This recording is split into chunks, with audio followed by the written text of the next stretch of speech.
个世界是什么模样？走过山水一场梦一场，那迎风呐喊的海浪，要多久多久才会遇上？那深埋心底的愿望，要多久多久才会登场？沿途一身泥泞跌撞的越来越回去的泪，才能淹没了脆弱。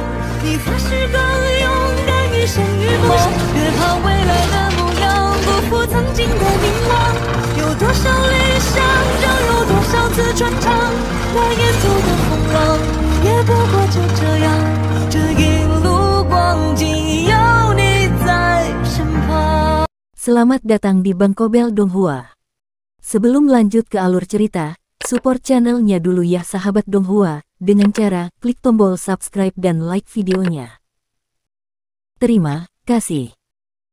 Tanpa berlama-lama lagi hayu kita simak. Soul Land 2 Chapter 14.1 Chapter 14.1 Point Skydream. Huo Yuhao tidak lupa untuk menggali koin roh emas dari panggangan yang dia dapatkan dari ikan bakar kemarin sebelum mengikuti Tang Ya untuk melihat Bei Bei dan Su Sanxi berkompetisi. Ketika Huo Yuhao dan Wang Dong tiba di ruang makan, mereka diam-diam merasa sedikit kaya dan mengesankan. Sarapan yang mereka makan sangat mewah dan sangat memenuhi kebutuhan tubuh mereka. Mereka yang paling awal tiba di ruang makan, dan bahkan pada saat mereka selesai makan, tidak banyak siswa yang datang. Masih ada waktu sampai kita harus berada di kelas. Ayo kembali ke kamar asrama. Huo Yuhao menepuk perutnya yang puas dan meregangkan tubuhnya untuk sementara waktu dengan ekspresi puas di wajahnya. Sejak dia tiba di Slack Academy, dia perlahan-lahan menjadi ceria. Dia akhirnya punya teman di sini, tetapi lebih dari itu, dia memiliki guru Xiaoya dan kakak sulung Bei Bei yang sama-sama peduli padanya. Ini adalah dunia yang lebih baik dibandingkan dengan jenis atmosfer sebelumnya yang dia alami ketika dia berada di rumah Duke, di mana semuanya sedingin es. Wang Dong menjawab, simpan. Anda hanya akan kembali dan berkultivasi lagi. Tali busur yang sudah diregangkan terlalu kencang akan pecah, loh. Jika Anda perlu santai, maka Anda harus santai saja. Mari berjalan-jalan di Sigat Lake dan bersantai sejenak. Pil air misterius hanya membantu Anda meningkatkan budidaya Anda sedikit. Anda seharusnya tidak peduli dengan momen relaksasi yang singkat ini. Petik 2. Baik-baik saja maka. Huo Yuhao dengan senang hati menyetujui.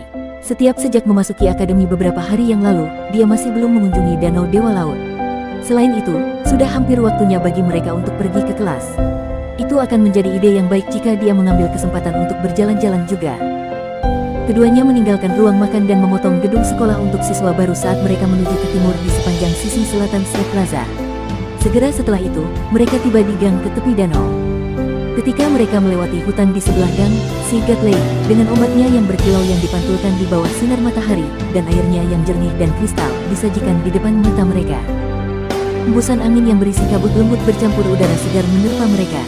Meskipun Sigat Lake adalah danau buatan manusia, air yang dipegangnya sangat jernih.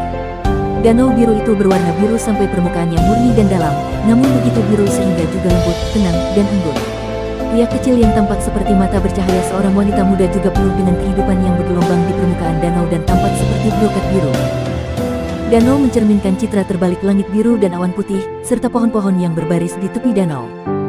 Sangat cantik, Wang Dong tidak bisa membantu tetapi menarik napas dalam-dalam, secara fisik mengerahkan dirinya saat dia meregangkan tubuhnya. Ketika dia meregangkan tubuhnya, kemejanya tak terelakkan ditarik ke atas, memperlihatkan pantatnya yang bulat dan gagah.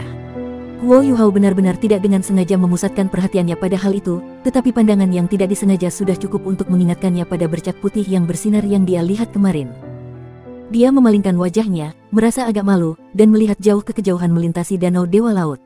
Danau Dewa Laut menempati area yang sangat luas, mungkin itu bahkan lebih besar dari kampus Slack Academy utama yang ada di sebelah barat Slack Plaza. Bahkan ada lapisan kabut di atas permukaan air di kejauhan. Setelah mata setan ungu Huo Yuhao berevolusi, pemandangan mata rohnya telah meningkat sekali lagi. Meskipun dia belum menuangkan kekuatan jiwa ke mata rohnya untuk mengaktifkannya, Huo Yuhao masih bisa melihat jauh ke kejauhan. Dia samar-samar melihat apa yang tampak seperti rumah di tengah kabut yang bersandar di permukaan danau di kejauhan. Dia tidak bisa membantu tetapi berpikir bahwa halaman dalam mungkin di ujung danau, karena dia menghubungkan rumah-rumah itu dengan deskripsi Xiaoya dan Bei Bei. Jika seorang guru jiwa yang luar biasa seperti kakak tertua sulungnya hanya bisa belajar di halaman luar, maka seberapa kuatkah kakak kelas dari halaman dalam itu? Tepat pada saat Huo Yuhao disibukkan dengan pikirannya, tiba-tiba dia melihat apa yang tampak sebagai titik merah muncul di kabut di atas danau. Apa itu? Wang Dong bertanya dengan rasa ingin tahu. Huo Yuhao menunjuk ke arah yang dia cari. Lihat, sepertinya ada semacam titik merah di sana. Wang Dong mengikuti di mana jari Huo Yuhao menunjuk dan melihat ke arah yang ditunjuknya. Namun, yang dilihatnya hanyalah lautan kabut. Di mana? Dia mempertanyakan kata-kata Huo Yuhao suatu saat, ketika pada saat berikutnya, dia membuka matanya lebar-lebar dan menatap. Dia juga melihat titik merah yang disebut Huo Yuhao sebutkan. Namun, itu bukan titik merah. Itu jelas sosok berwarna merah yang saat ini mengalir di permukaan air dengan kecepatan yang menakjubkan. Selain itu, melihat dari dekat pada sosok itu benar-benar tampak bergegas ke arah mereka. Huo Yuhao dan Wang Dong saling bertukar pandangan sebelum secara bersamaan berteriak kaget, seorang kakak kelas dari halaman dalam. Kecepatan sosok merah itu sangat mengejutkan.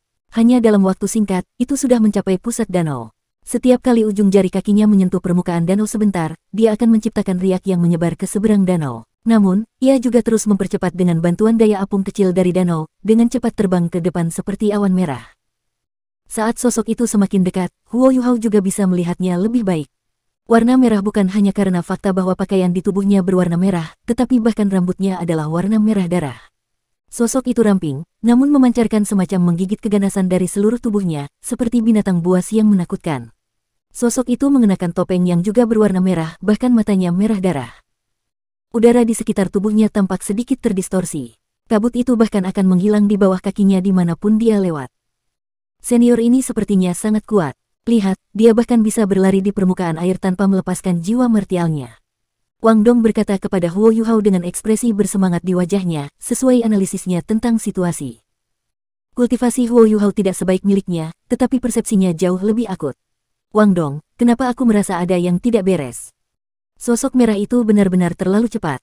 Pada periode mereka saling berbicara, sosok itu sudah mendekati radius 100 meter dari pantai. Gelombang panas yang menakutkan menelan mereka pada saat itu juga. Huo Yuhao dan Wang Dong terkejut melihat mata mereka pada saat yang sama, karena mereka secara bersamaan merasa bahwa aura liar yang tak terlukiskan telah meledak dari tubuh senior itu. Itu jelas bukan aura yang seharusnya muncul dari orang normal. Dengan desir, sayap biru telah menyebar dari punggung Wang Dong. Dia meraih Huo Yuhao dalam upaya untuk mengambil penerbangan. Namun, sosok merah itu sudah mendekati mereka dalam rentang singkat gerakan Wang Dong. Panas yang mengerikan meledak dalam sekejap, menyebabkan Wang Dong dan Huo Yuhao merasa seolah-olah mereka diselimuti oleh lautan api. Sayap di punggung Wang Dong remuk dalam sekejap, membuatnya sehingga ia tidak bisa lagi terbang. Keduanya jatuh ke tanah pada saat yang sama. Semua vegetasi di daerah 10 meter di sekitar sosok itu berubah menjadi kuning terbakar dalam sekejap. Perbedaan dalam budidaya mereka benar-benar terlalu besar. Wang Dong masih ingin mencoba melepaskan keterampilan jiwanya, tetapi saat dia mengaktifkan kekuatan jiwanya, dia segera mengalami serangan dari panas yang mengerikan itu. Dengan erangan tumpul, dia langsung kehilangan kesadaran.